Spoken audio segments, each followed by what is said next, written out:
Caros irmãos e irmãs do espaço da lusofonia, celebramos hoje, dia 17 de julho, com imenso orgulho e alegria, o 28º aniversário da criação da comunidade que, fundada em laços históricos e culturais, une todos os países da língua portuguesa nos 4 continentes.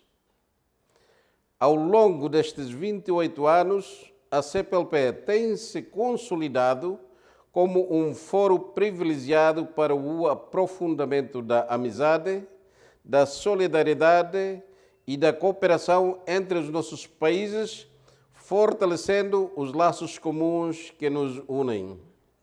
Face a uma conjuntura global especialmente desafiadora, a CPLP tem conquistado crescente protagonismo e relevância no contexto internacional. O nosso compromisso com a paz, os princípios do Estado de Direito Democrático e de direitos humanos, o desenvolvimento sustentável, a promoção da língua portuguesa, pilar essencial da comunidade e elo fundamental da União, continua a ser a nossa força motriz.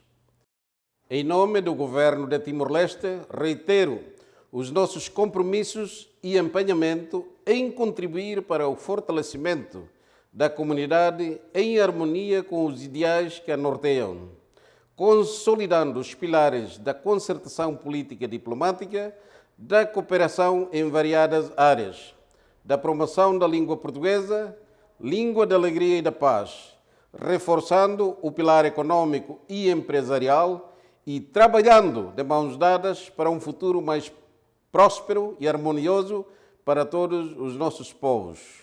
Queridos amigos, irmãos e irmãs, estamos hoje todos de parabéns. Viva a CPLP!